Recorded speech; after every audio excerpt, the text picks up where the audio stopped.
Šī sieviete, kas ir apprecējusies ar vīrieti, kurš neklausa kungam, neklausa svētajiem rakstiem, bet dzīvo nepaklausībā. Kas sievai būtu jādara? Tas ir 1. pants. Tie ar sievu dzīvi bez sludināšanas tiktu iegūti.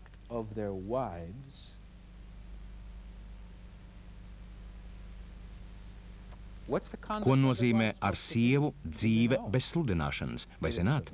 Tas nozīmē pakļaušanos. Kas notiek tad, ja mans vīrs ir ļoti nepaklausīgs Dievam? Atbilde. Pārtrauciet viņam uzbrukt ar saviem vārdiem. Bez sludināšanas. Lai jūsu dzīve bez sludināšanas atved viņu atpakaļ.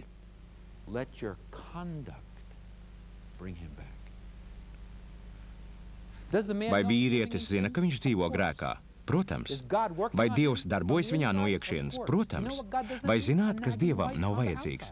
Sieva, kas viņam par kaut ko piesienas. Vai zināt, kas šādam vīrietim liks neticam atmaigt? Sieviete, kas dzīvo ar šo vīrieti, un vīrietis zina, ka viņa zina par viņu visu, labāk par visiem citiem pasaulē, un viņa nesaka ne vārda.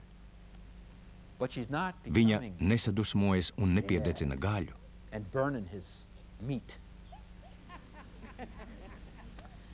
Viņa mīl vīrieti, kuru var atgūt ar viņas dzīvi bez sludināšanas. Tik bieži, kad man jādod laulātiem pāriem līdzīgi šim padoms, tad izrādās, ka sieva ir tā, kura grib dzīvot kopā ar Dievu, bet vīrs kaut kur pusdieno. Sieva ir gan sludinājusi, gan likusi grāmatas zem spilvena, likusi informatīvas lapiņas viņa pusdienu pakā, izmantojusi kristīgo radio un kristīgo televīziju, grauzusi un grauzusi viņu pa druskai. Vīrietis saka, ja es dzirdēšu vienu vārdu par Dievu, es sākšu kliegt. Sievietes, esiet klusas. Burtiski nesakiet ne vārda. Uzticieties Dievam un tad dzīvojiet, pakļaujoties un cienot savu vīru. Atceros, kā pirms vairākiem gadiem es pats biju tādā noskaņojumā. Es nepiedzēros nedēļas nogalēs un nedarīju tam līdzīgas lietas, bet es nedarīju to, kas ir pareizi. Tas bija ļoti sen. Es sēdēju uz dīvāna, skatījos televīziju un negribēju būt par daļu no ģimenes. Es biju sliktā stāvoklī. Darlīna man pateica dažas lietas. Kādu vakaru es atnācu mājās, apsēdos uz dīvāna un skatījos televīziju. Viņa atnesa man vakariņus uz paplātes, uz kuras bija arī ziedi. Tad viņa aizgāja atpakaļ uz virtuvi, atnesa sev paplāti un vienkārši sēdēja man blakus. Nākošajā vakarā es atnācu mājās un atkal nebija labā formā. Es ieslēdzu televīziju un apsēdos uz dīvāna. Viņa bija pagatavojusi manu iecienīto ēdienu. Viņa neteica ne vārda. Viņa ieslēdza mūziku. Viņa nolika man priekšā ēdienu un teica, es tevi mīlu. Man vairs nepalika nekāda izēja. Kāpēc? Jo viņa saprata svētos rakstus. Viņa nav atbildīga par sava vīra nepaklausību.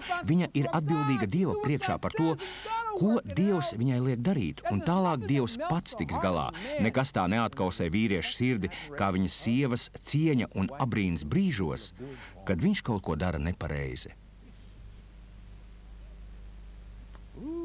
It visā. It visā. 5. princips ir bez vārdiem, pakļaušanās, bez sludināšanas. 6. ir 2. pantā.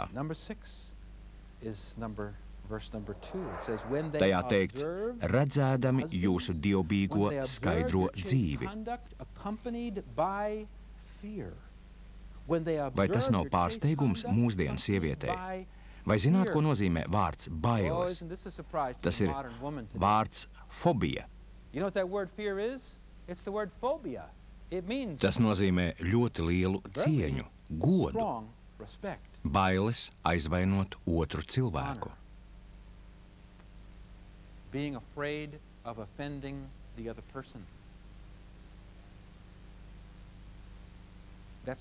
To nozīmē šis vārds. Bībele varēja izvēlēties daudzus citus vārdus, Tas ir tas vārds. Parādās izpratne par to, ka viņš ir līderis. Es neesmu līderis. Viņš ir par visu atbildīgs. Es esmu viņa palīgs, un man viņam ir jāpakļaujas. Man jāvadās nevis no sacelšanās pret savu vīru, bet no bailēm.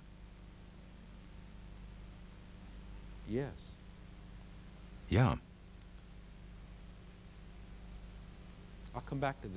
Es pie tā vēlāk atgriezīšos. 7. princips. Kā vēl sievai ir jāpakļaujas? Pētera 1. vēstules 3. nodaļas 3. pantā ir teikts: Jūsu rota, lai nav āršķirīgs matu pinums, zelta lietas, kuras sev apliekat, vai tērps, kurā tērpjaties. Tas ir pretstats ārējām izpausmēm, kad jūs pakļaujaties savam vīram. Tieši par to jūs vīrs mīlēs pat vairāk nekā par skaistumu. 4. pants. Bet apslēptais sirds cilvēks, neiznīcīgs savā lēnajā un klusajā garā, tas ir Dievam dārgs. Kāds ir dievbijīgas sievas raksturs, kādas ir viņas iekšējās vērtības?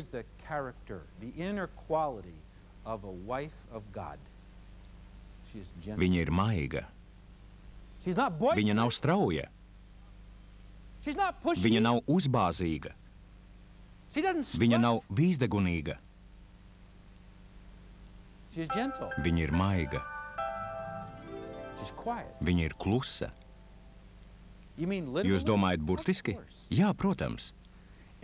Sirds dziļumos maiga. Maiga arī gar asiem stūriem. Vīrieši to sauc par sievišķīgumu.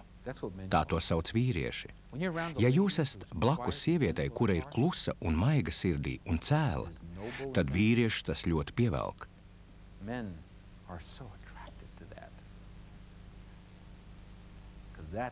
Jo tā ir sievietes būtība. Tā ir šeit. Mēs iemīlamies šajā daļā. Tad, kad sieva pakļaujas, viņai nav jāpievērš uzmanība ārējām izpausmēm.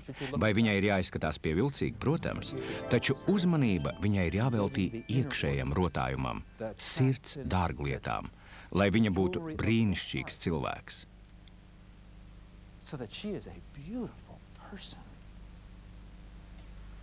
Mūsu valstī ir tāda sieviete. Viņu sauc Džonija Eriksona Tada. Viņa cieta traģiskā negadījumā un salauza kaklu. Viņa tikai mazliet var pakustēties. Esmu bijis kopā ar viņu vairākas reizes. Katru reizi, kad esmu bijis pasākumos, kuros viņa uzrunā cilvēkus, pārējie runātāji sanāk kopā un vīrieši vienmēr runā par Džoniju. Vai zināt, ko mēs visi sakām?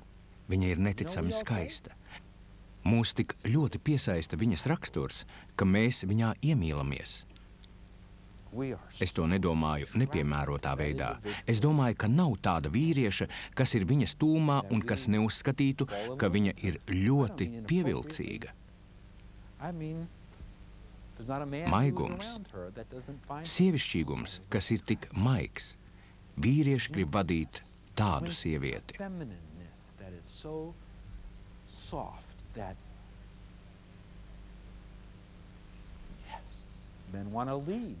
Vai zināt, ko sieviete tik ļoti vēlas saņemt no vīrieša? Mīlestību. Dievs to zina, tādēļ, ka pats to ir izveidojis jums un man. Vai zināt, ko vīrietis vēlas? Mīlestību, protams, bet cieņu. Pat tad, kad mūs nepārāk var cienīt. Godu, pat tad, kad mūs nevar godāt.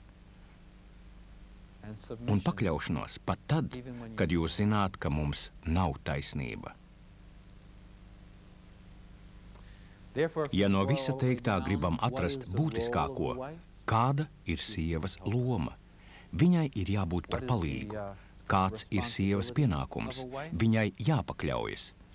Un šajā pakļaušanās procesā viņai ir jābūt godbīgai. Dažas no jums saka, es neticu, ka Bībele patiešām māca, ka man ir jāpakļaujas. Varbūt, ja ir skala no 1 līdz 10, tad man ir jāpakļaujas